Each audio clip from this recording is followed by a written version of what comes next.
Excuse me. Sorry about that. Okay. Good day to everybody. This is your residential book author, and this is another edition of Black Authors and Others, and we have a special guest. You might not, or you might remember her coming up from a video about a famous African American museum in Elberton, but this time around, it's going to be about her impactful, and I would say worldwide impactful book about the history, Black history in Elberton. I'm showing the picture of it, but I'm going to let her um, introduce herself and then also tell us the title and just give us a backstory. So at this time, I'll leave it to you. Hello, I'm Aurolyn Hamm White. I live here in Elberton, Georgia. This book became possible because one of my sisters told me about the series. And when she told me about the series, I just immediately jumped on it by these particular producers and editors. And so I just said, I'm going to do that. And that's really how it came about. I always wanted to document our local history here in Elbert County, and that this just gave me an opportunity. Now, this is not my only book on Elbert County. Okay. I also have a book entitled Pinetown Cemetery, formerly known as St. Mary's Cemetery. So this would be the second one I did, and it also has local history in it as well. Wow. So again, I guess were you, I guess, okay, somebody needs to do some books or kind of just record or just talk some kind of way to the public, especially Elberton public, or to other people in about Elberton County. How did it's just amazing. How did it come about? Very interesting. You know, the reason I was so curious about documenting information that I knew is because I began researching my own family tree. Okay. And as an African American, it's extremely hard to find documentation on our ancestors. So you know that got me a little curious, and you know you go to your local library, maybe you hit up other little resources that people tell you about, and it's next to impossible to really find out any concrete information. And so that's why I wanted to document what little information I had.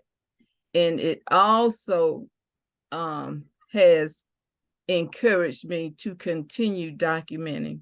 And so, of course, on that cemetery book, I plan on updating that book within this year. Okay, great. So once you start the process, I'm an author as well. So from brainchild but once you actually commit and start the process, did it seem like, whoa, yeah, I'm going to complete this. I know that you went there. I'm going to make this happen. But did it come to you, well, this is going to be a lot? I mean, how did you match those thoughts? Okay, well, I wouldn't complete it, but yes, it's going to entail a lot of time and stuff like that. I was just so excited about the thought of doing it that the time that it took did not really concern me. I was just 100% in on getting that information out.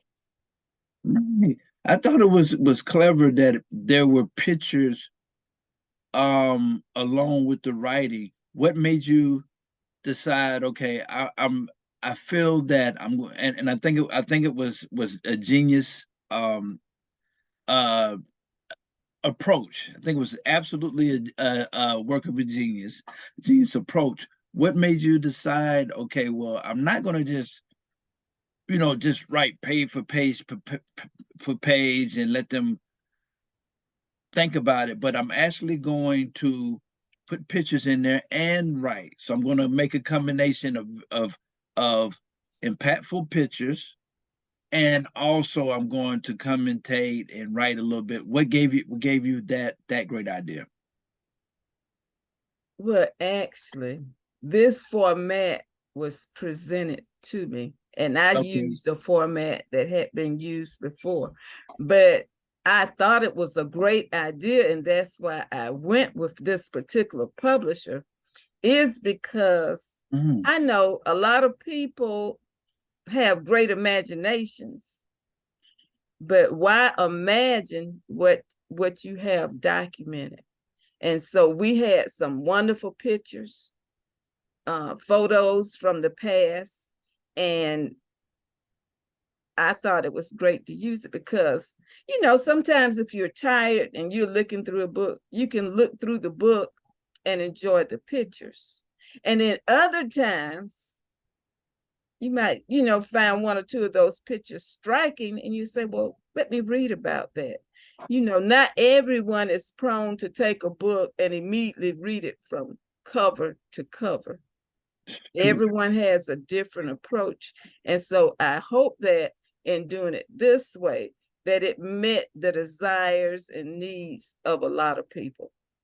And, who doesn't want to look at a great picture from someone in the past? Even if I was not born during that time period, I could go through that book and say, oh my, there's my great grandmama, and my sister looks just like her, things like that. So I just think it's a treasure that people will enjoy long after I have left this place. Right. I think it really expand it from being where you have I guess you call them super readers. It just to young kids, to older people, even if they Alzheimer's or may brings back some memories or issues or whatever, everybody could participate and gain something. Like you said, even if it was several pictures, maybe not all of them, but several pictures, they could have. And the universal saying that a picture's 1,000 words definitely applies here. Now, how long did it from really committing to actually getting it done? How long did it take, so people can understand that, I feel like you really need to respect writers and understand that they make enormous strides, and you could say sacrifices are putting in a lot of time just to really to cater to the audience and make sure that they have something that's good and solid. Well, the hardest thing about Elbert County Black American series, the hardest thing about this book was gathering the pictures. And then once I had the pictures, a lot of the people that I wrote about, I had firsthand knowledge of. And if I did not have firsthand knowledge of, there was someone who did. Right. And so that made it not so impossible, not so hard to do. Right. One of the things that we as African Americans have realized is that if there is no documentation, then I don't care how great a person you were or what heroic feats you did, it becomes folklore. It's Right. not a fact that those things occurred because there's no way to prove it. And so it's just a tale that we are telling. But once you've documented certain things, then it's a fact and it's no longer folklore. And so I think, you know, from my past as a childhood, you know, my grandmother, the one that I only knew one of my grandparents. All the others had died before I really got to know them. I was like that too. You're going. Yeah, she told me a lot of things, but none of it was documented. And so then, is it a fact or is it a tale? Is it that I couldn't find the documentation? And then, of course, who would have documented those occurrences that she told me about? So, you know, herein we have, you know, when they say when a elder person dies, we've lost a library. Right. Well, it's true. Right. And so for many people where the written word was not stressed and the written word was not adhered to, then we're at a loss several generations down the road, because that's when that person dies, then there goes your documentation, there goes, you know, any way, you know, any idea of getting information is lost because that person is no longer there to tell you those things. So even with my grandmother, I was fairly close to her. You know, a lot of things she told me, I can't exactly 100% say I remember all the details. Right. You know, so there are some things that were lost. And then even the last time you interviewed me, you asked the question about, well, how were they able to acquire that property, 100 acres? This family had 100 acres. Maybe this one had 400. Right. You know, we're left trying to guess. Right. Did they work hard? Did someone leave it to them? You know, and if they worked hard, how did they earn that money? You know what I mean? Were they farmers? Right. And so forth. We don't know. So many details are lost to us because maybe we didn't think to ask that question when we were, you know, when that person was still around, living. That's true. That's true. So did it take roughly maybe 5 years or 2 years, 5 years, 10 years? No. Oh, no. Definitely less than a year. Wow. I would say maybe 6 months. Wow. Okay. Okay. And you kind of had approach to, okay, I'm going to cover this. I think I kind of noticed in the book. It's I'm going to cover this area. I'm going to cover this area with them, City Hall, or more personal. Like you had a structure, infrastructure, whatever you call it, a structure format, how you wanted to present it. Right. Of course, I had to really think about that, but it also hinged on what pictures I was able to locate. Right. And so once I had gathered up all my pictures, I could separate it into categories. Right. And then from there, it just took off. Wow. It was just one of those types of books. Even the book with the cemetery, once I had Elbert County, you know, Black American series under my belt, and I had organized it and knew how to do it, then it made that next book easy as well. Awesome. And I remember, okay, a love story came out of this for people, I think, that you mentioned, that you were doing research and then you ran into your present day husband. Can you tell us a Yes. little bit about that? That is so interesting and so sweet, beautiful. It really is. Well, in looking for pictures, Mm-hmm. one of my friends suggested I contact this man named Jimmy White. Right, right. And when I contacted him, I think this is maybe one of the reasons I could get through it so fast, is Okay. that he had accumulated lots of pictures. And Right. so I was able to use him as a resource Mm-hmm. and get many, many images that I otherwise would not have had. Mm-hmm. And so in his helping me with the pictures, we Mm-hmm. just got to know each other, and Right. one thing led to another, and we end up marrying each other. Right.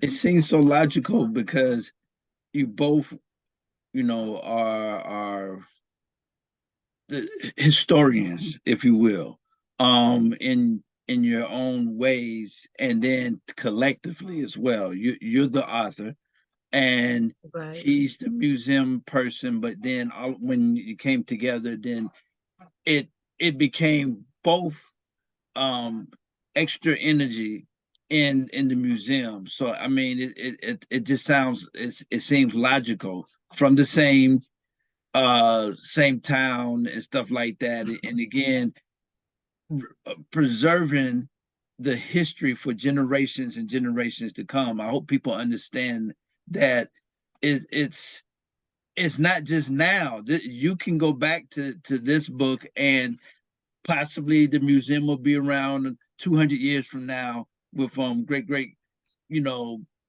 some relatives or whoever will be over the museum, and they can trace back from the work that you guys, the awesome work that you guys have done. Thank you. But Thank you.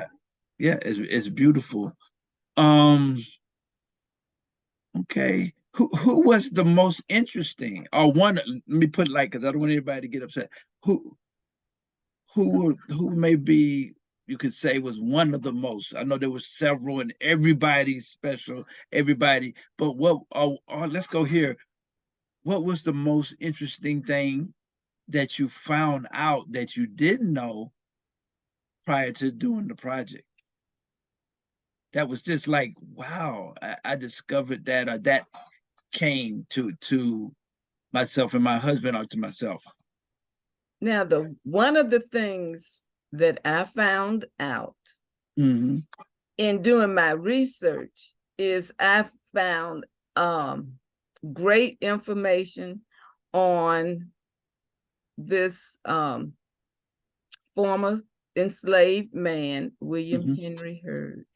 Okay. That was the greatest piece of information that I could have found. I had no idea of his existence until Mm-hmm. I started working on this book. So, and I, at the time, I did not have any pictures of him. And so, it just was like a mystery that kept unraveling and unraveling. But I would say that that was the greatest piece of information I could find. And, since him, then I found out about others who lived during his time period. But at the time, I would say that was, and it has fueled my interest in history because of how he documented his life in a book too. And so Wow. I just found that so interesting and so impressive that it just fueled me to keep on with this look at history. Hey, now, did it turn out up that he's a relative of either you or your husband? We have not been able to find his relatives. I know that he himself did not have children Okay. that survived. Maybe he did, but none of Right. them survived. you know, from Right. childhood, I would say. Mm-hmm. His brothers and sisters, some of them died from, I believe, smallpox or some illness or another. Mm-hmm. And so he had, in his book, he mentioned maybe a niece and a nephew. And Mm-hmm. I don't know if they married and had children, but I really have not been able to find any of his family members that would have lived his lifestyle, because he was mixed. Okay. And I do know some of his white ancestors. Would I guess they would, yeah, white ancestors. And Right. and going into the future, I've met some of the offsprings of those people. So I do know them, but I have never been able to find the Black side, the Black relatives of William Henry Hurd. And I would just be thrilled to death if I could find some of those people. And then, of course, you know, some names are so common that there were other men with that, Black men with that same name. So, Wow. but from this particular man, I have not found any information that links present day to him. Okay. Okay. Do you intend to do another, you said series, a updated version or anything else with your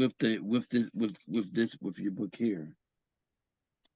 I am considering looking at some of the formerly enslaved people from that time period, Right. you know, when Juneteenth came. Right. So Right. I am considering going back in time, which would not be looking at people that I, of course, know, but it would just be looking at those people who were freed. And I think that would be quite interesting, because of course some of those people have done great deeds. You know, it's sort of mind-boggling that you could be enslaved and then go on to do great things.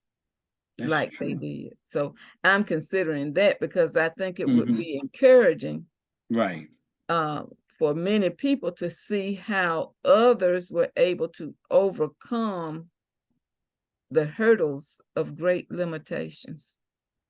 Absolutely.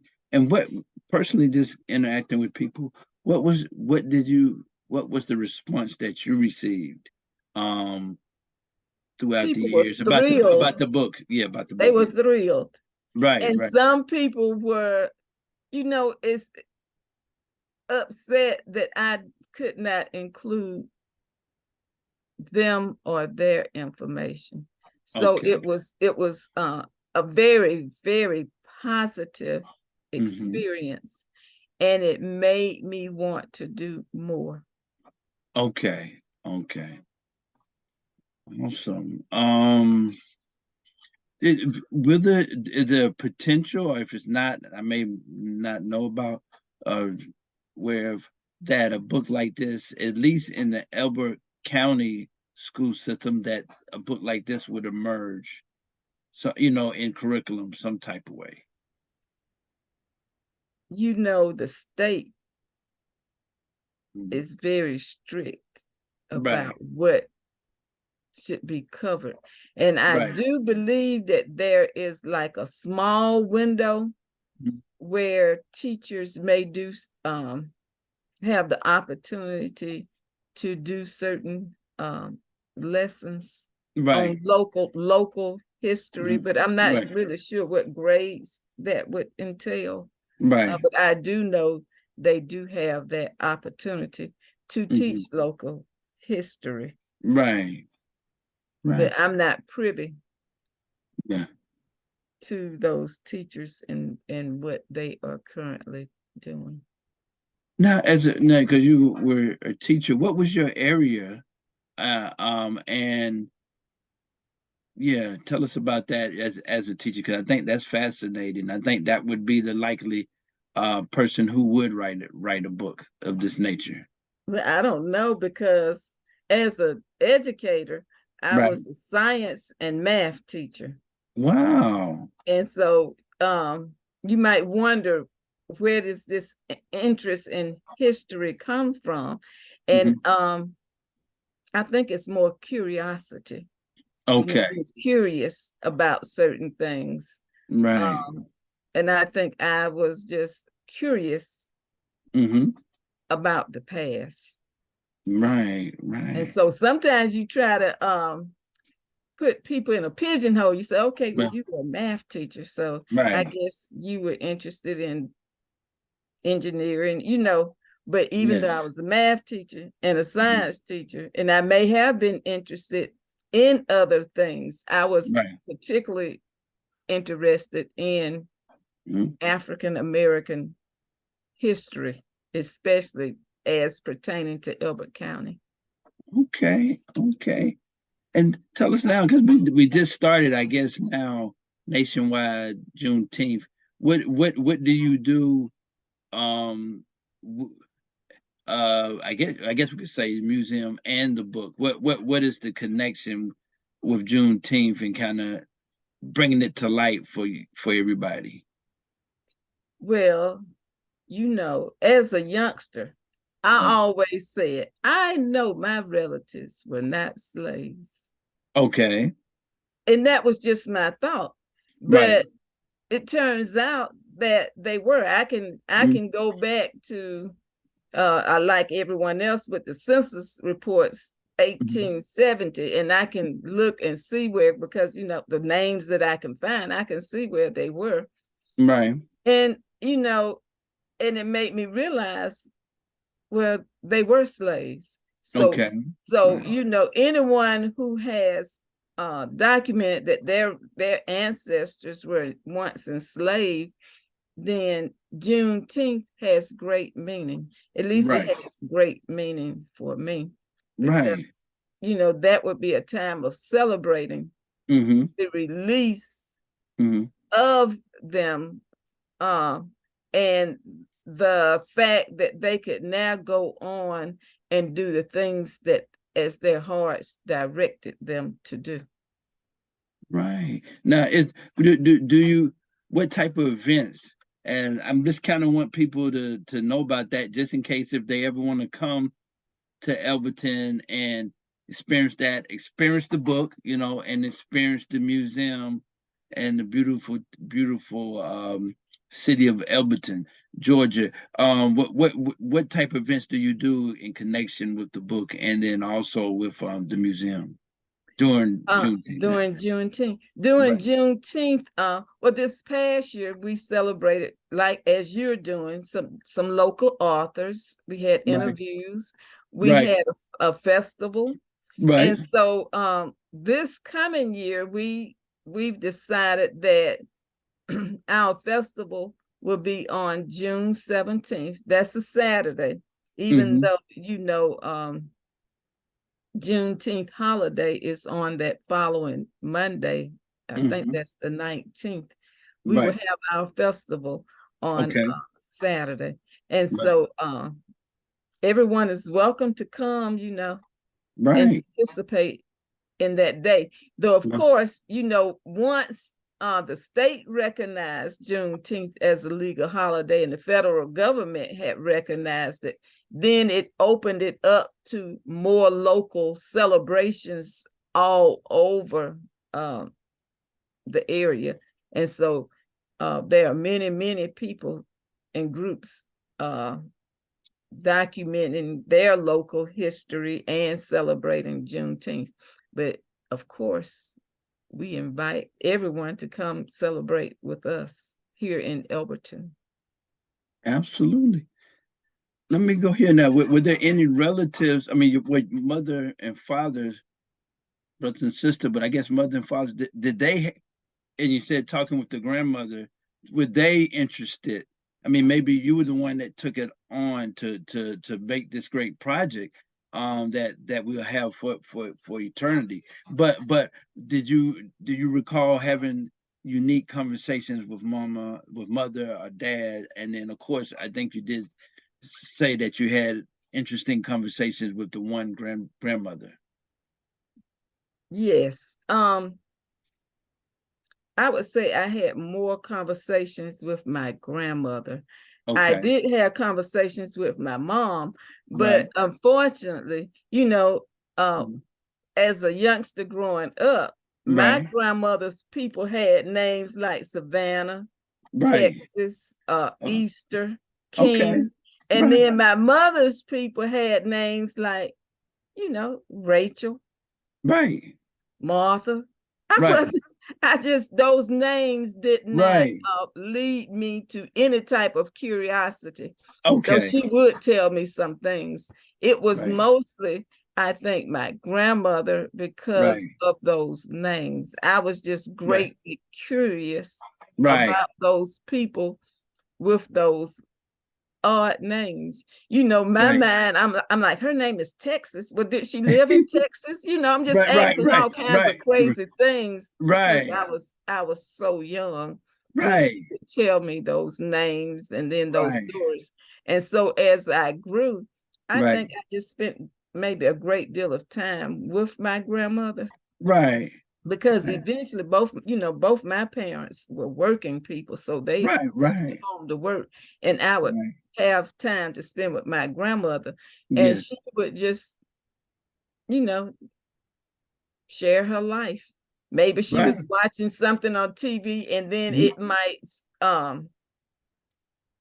bring up something that she experienced or that her family experienced, and it Mhm. was just that type of relationship. Not very, very. That sounds very beautiful relationship. Did she live to, or even your parents live to see this great work? None of my parents nor my grandmother lived to see that book. Now, what about your let's say your brothers and sisters, niece and nephews? What have you experienced? And I guess there's got to be interesting conversations, especially when it first came out. Say doing somebody's birthday or doing Thanksgiving special. I mean, how is that? How has the book, you know, become a part of the family's of the family's character, the family? How's it, what's the connection there? Well, my family members, of course, will also help me to gather pictures Right. and so forth. So they were very enthusiastic.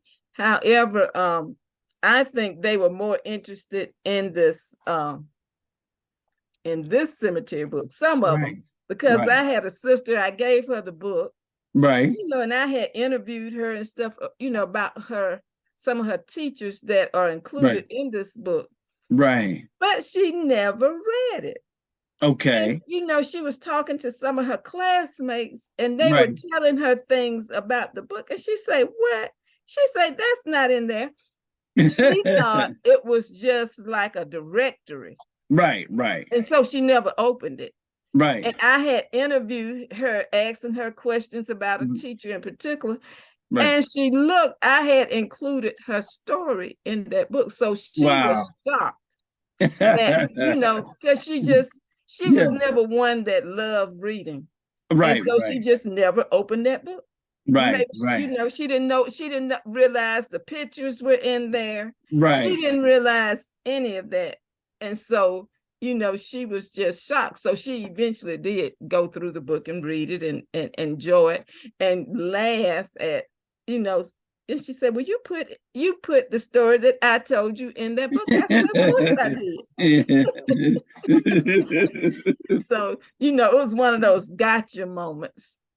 I think also it's books and stuff like this actually the friends were able to get her connected in, and it brings community together, and then she realized the genius and what you were Yes. doing, and then she said, well, okay, my sister is wonderful, and I'm included. She's forever documented in that book. So I mean Exactly. that bonds you guys even more, I think. Yes, yes, I think so. Right. Well, I'm going to stop here. Just tell us, time is kind of running out.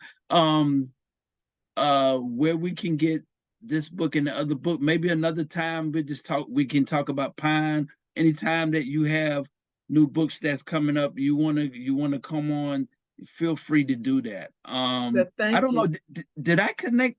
I'm gonna have to do that, connect you with the other people for other interviews. If I didn't, I'll do that. Information that you can go interview, do some more interviews. But yeah, Yes. yes, tell us where we can get this book. Uh, I bought one for my mother, and I bought one for myself, and I think some of my aunts have at least one book, so it's very popular in the Burton um family. Well, thank And you. yeah. I'm glad to hear that. And Yeah. the interesting thing is that Mhm. even though this book was written some time ago, a lot of people are just finding out about it, you know, Right. and it just, it's like, okay, what? You wrote a book? And I'm like, yeah, that was some time ago. But anyway, Mm. uh, it can be purchased, I believe, at Amazon. It Okay. can be purchased locally Yeah. at CVS, right? The drugstore, I believe. yeah, Mm. CVS, I think Walmart had, Right. not Walmart, Oh, Walgreens green. has it. Yes, I got it. Um, Walgreens. you can go to Barnes and Noble, and if it's not, Right. because they support local authors, and if Right. it's not on their shelf, they can easily obtain it. You can Right. order it through them. So, Right. as long as you know about a book, it Right. can be purchased. You can That's right. contact the myself through the Hmm. museum Hmm. because the museum Yes. has books. And Right. so it's when you don't know that Right. you can't get something, but if you know about it, it can be gotten. Absolutely. I'm going to put whatever information that you want to share. I'll put it in the description when this video comes Okay. out. Okay. And our time is really just going out. I don't want to click out like it did last time on another video. But I really appreciate your time, and I hope everybody was enriched. I'm sure that they were, white, black, you know, yellow, whoever you are, and inspire them and let them also possibly purchase the book as well. So thank you for your time, and enjoy the rest of the holiday season. Thank you so much for including us. I really Absolutely. appreciate you. Thank you very much. You have a beautiful day. Thank you. You Okay. too. Okay. Bye-bye. Okay. Bye bye. Bye bye.